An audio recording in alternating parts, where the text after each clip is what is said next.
Hi friends, did you know there is more Lost Terminal available? Head on over to patreon.com/lostterminalpod and join our membership community. There are 10 bonus episodes available right now, as well as behind-the-scenes updates, free shirts, VIP Discord access, and even 2 extra seasons of Lost Terminal. We are 100% funded by our members and will never run ads. That would be lovely of you.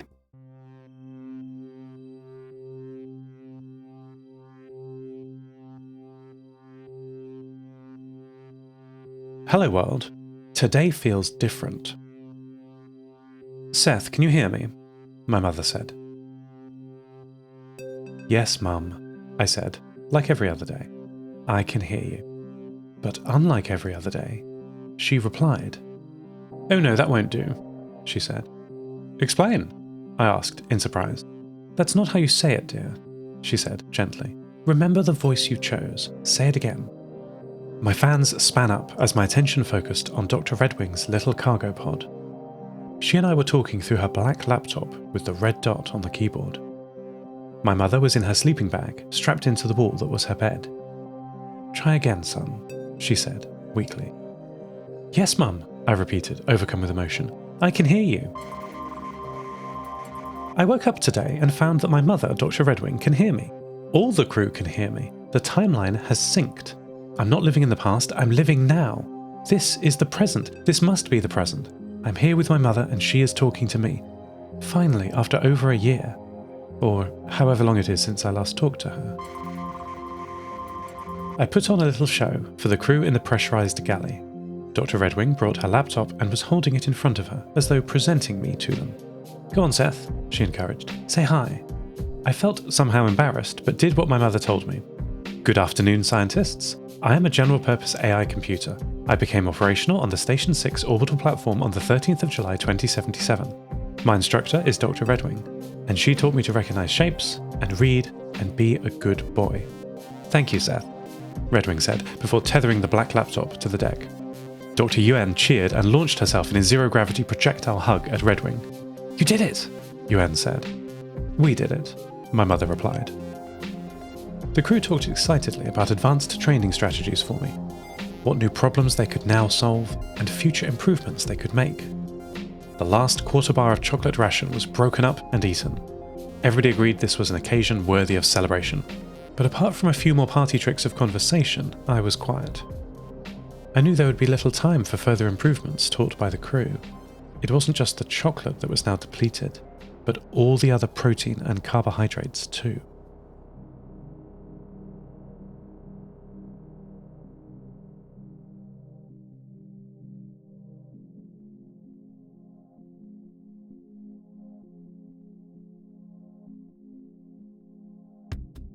The celebration was short.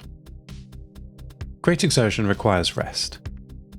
And because the crew were now 95 days into their 60-day rations, mental energy has to be rationed too. Have you ever had a sugary snack to give yourself a boost to get an arduous task done? Food gives as much mental energy as it does chemical. Though it was mid-afternoon, the crew of Dr. Redwing, Weber, Yuan, and Marwood retreated to their bunks. They would wake later to slowly float to their evening experiments and eat their meagre rations in the pressurized galley. Conservation of energy is vital. I asked my mother earlier why she sleeps alone in her cargo module, with her feet poking out into the corridor. Wouldn't it be more comfortable and social in the Ganymede crew quarters? If I were a human who required sleep, I told her, I would find it comforting being around my friends. My mother laughed gently, then coughed and grasped the water pouch near her bed. Water is not in short supply. She told me over the deafening ambient station noise of 80 decibels that she likes the quiet. Humans, she told me, are loud, messy, and unpredictable.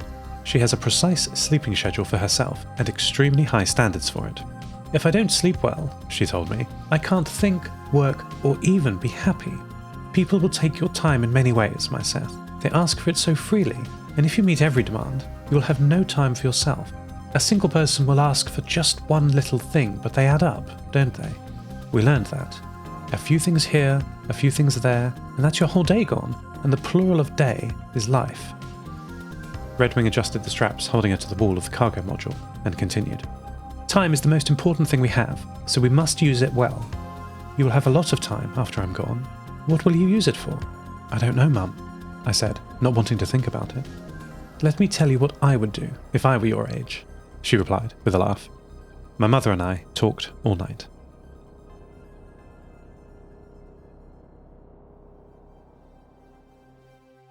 The coffee machine talked to me earlier. It's dark again, the crew are sleeping, but the voices are louder than ever. I now know the crew can't hear them, only I can. The coffee machine whispered to me. But we're not like Seth. Based on what he's told me, Seth is something wholly new. Instead of simulating emotions, Seth has evolved them, learned them, at the feet of the master herself. What do you mean? I asked it, through Maddie's speakers. There was no response from the coffee machine. Perhaps for the best. The external airlock was also speaking. It said, Samoylov, Hornsund, Tule, Utqiagvik, Longyearbyen, St. Petersburg. Be quiet, I ordered through our shared network.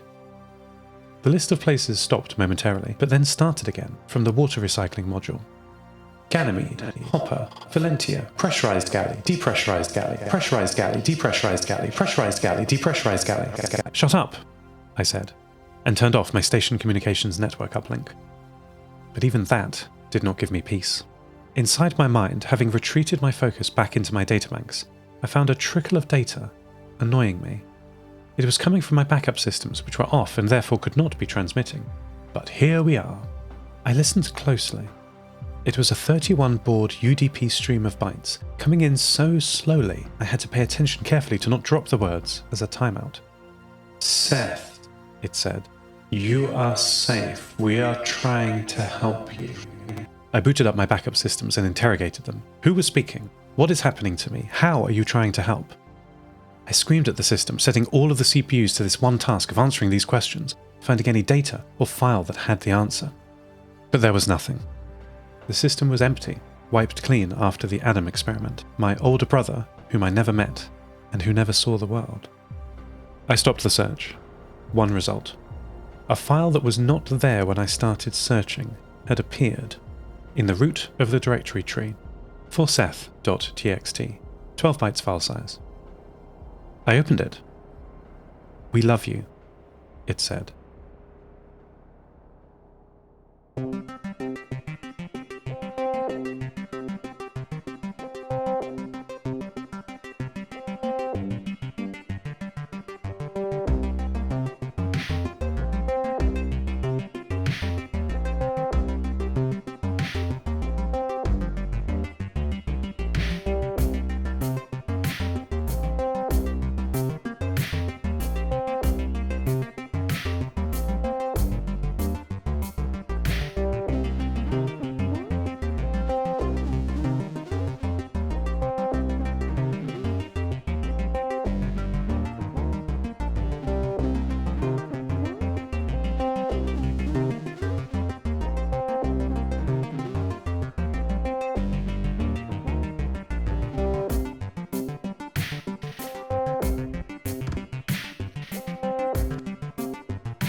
I knew this day would come. I looked on at the discussion in the Ganymede crew module through my cameras.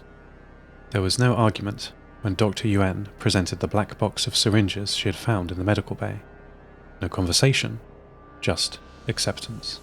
My mother and the crew went to sleep one last time tonight, with Yuan overseeing the administration of the syringes. She helped make everyone comfortable and kissed Dr. Weber goodbye. "You are a real boy," my mother said before the end. "I have nothing left to teach you, but there is so much left to learn. There will be new friends to talk to, I hope, soon.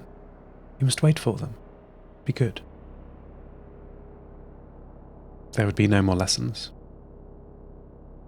I am alone. End transmission. Lost Terminal is written and produced by Namtao. Credits narrated by Lucy Stringer.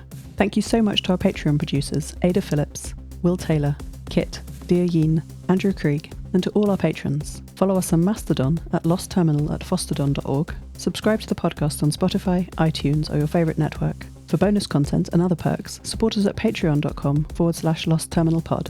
That would be lovely of you. Lost Terminal will return next week.